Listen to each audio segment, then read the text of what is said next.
Menteri Bokrok Narendra Modi ni asemani salno kitingi 17 tarik September ni simi 2 tarik Oktober jora juda sambutang yago naharka Agartala Municipal Corporation kini a panda jugalina ni bagai Agartala Municipal Corporation ni conference hologo kaisa kogram panda songsajakha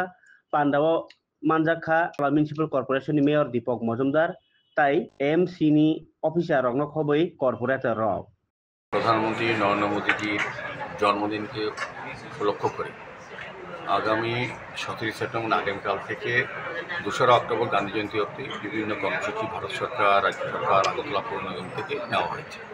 তার উদ্দেশ্যে আজকের এই আলোচনা সভা বিশেষ করে আগামীকালকে বিশেষ দুটি গুরুত্বপূর্ণ অনুষ্ঠান আছে। একটা হচ্ছে রবীন্দ্র শতবার্ষিকী ভবনে মাননীয় মুখ্যমন্ত্রী সেবাই স্বচ্ছতা উৎসবের আনুষ্ঠানিক উদ্বোধন করবেন। তো সেখানে আমাদের ওয়ার্ড থেকেও যাতে আমাদের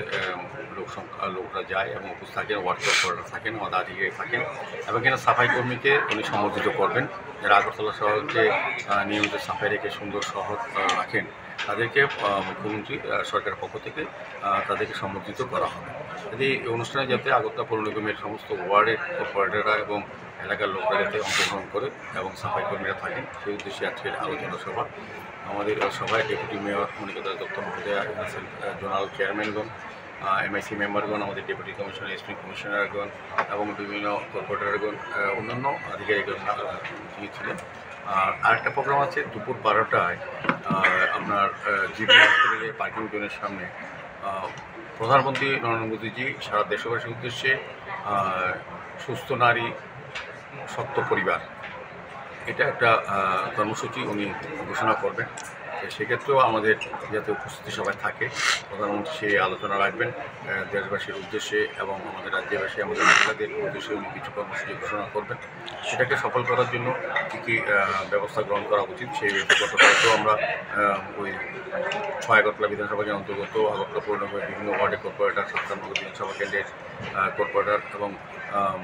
সবার সঙ্গে আমরা আলোচনা করেছি যাতে প্রধানমন্ত্রীর প্রোগ্রামে সফল হয় এবং বেশি সংখ্যার লোক যায়। কালকে যেহেতু শ্রী বিশ্বকর্মা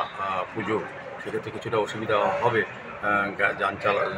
চলাচলের ক্ষেত্রে কিছুটা বিঘ্ন ঘটে, কারণ সবাই পুজোর সময় ব্যস্ত থাকেন প্রতি বছর। যেহেতু প্রধানমন্ত্রীর প্রোগ্রাম এবং এটা একটা বিশেষ প্রোগ্রাম, সেটাকে আমরা সবাইকে অনুরোধ রেখেছি অন্তত সবাই যাতে পুজো সামনে রেখে পুজোর মাঝখানে যাতে অনুষ্ঠানগুলি সফল